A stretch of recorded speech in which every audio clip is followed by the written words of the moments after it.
The punch landed, the flag flew, and just like that, everything changed for Shilo Sanders.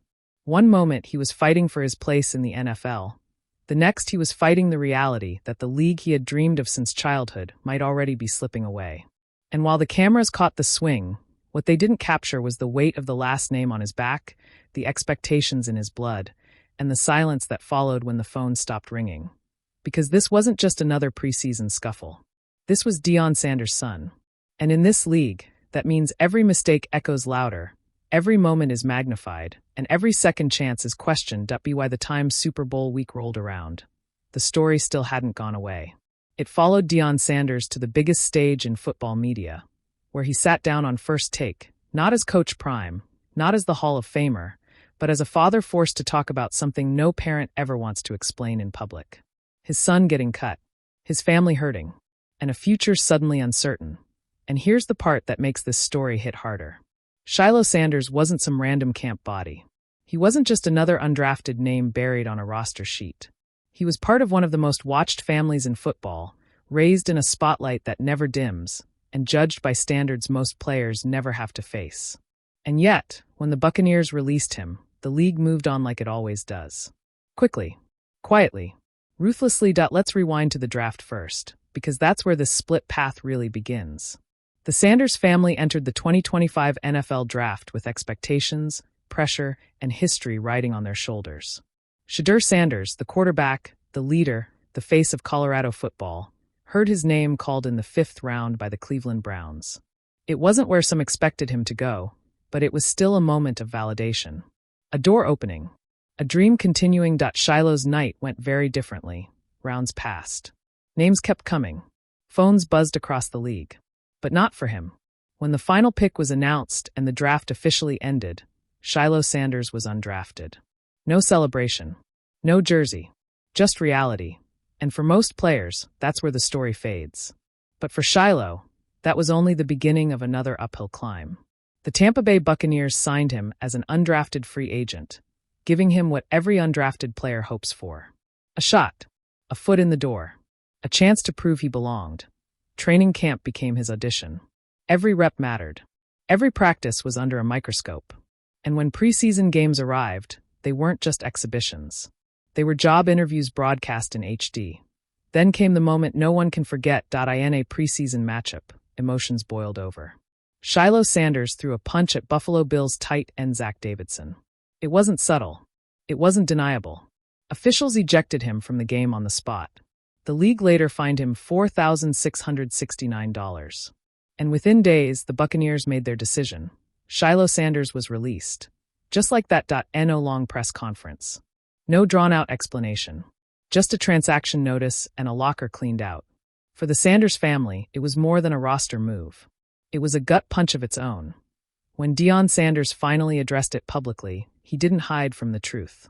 On First Take, during Super Bowl week, he spoke with a mix of honesty, frustration, and fatherly pride that made the moment raw and unforgettable. But it was tough for the Sanders family. Both of my daughters, Shilo getting cut. He went out swinging. I gotta give him that. He went out swinging literally. That line landed differently. Not because it was funny, but because it was painfully real. Deion wasn't excusing the mistake. He wasn't blaming the league. He was acknowledging what every parent knows. Sometimes your kids mess up. And sometimes those mistakes cost more than anyone expects. What makes this story deeper is what happened next. Shilo cleared waivers. No team claimed him. No second call came. As the 2025 season moved forward, he remained without a team. And for the first time in his football life, the game that had always been there wasn't. That kind of silence can break players.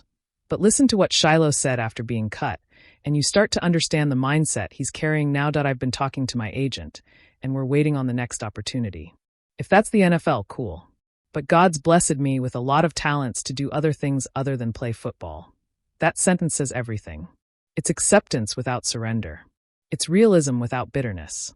And it's the kind of growth that doesn't show up on stat sheets. Still, the question hangs heavy in the air.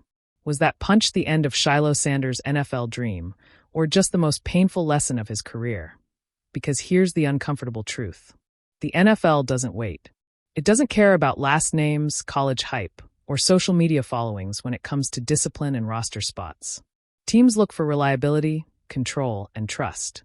One moment of lost composure can undo months of hard work, especially for undrafted players fighting from the bottom of the depth chart. And when your last name is Sanders, that margin for error shrinks even more. Deion Sanders knows that better than anyone. He lived the league. He mastered it. He also understands how unforgiving it can be, which is why his comments weren't defensive. They were reflective. He wasn't trying to spin the story. He was standing in it. What's often overlooked in all of this is the emotional toll on the family. Deion mentioned not just Shilo, but his daughters as well. This wasn't a single disappointment. It was a season of adversity hitting multiple directions at once. And for a family constantly portrayed as confident, flashy, and unshakable, this moment pulled back the curtain. It showed vulnerability. And that's where this story stops being about football and starts being about identity. Shilo Sanders grew up with access, mentorship, and opportunity that most players could only dream of. But he also grew up with pressure that most players could never survive. Every step scrutinized. Every mistake amplified. Every success questioned. When he went undrafted, critics whispered. When he got signed, they watched. When he threw that punch, they pounced. But development isn't linear. Maturity isn't instant. And growth often comes wrapped in failure. The NFL has a long history of players who stumbled early and found their way back.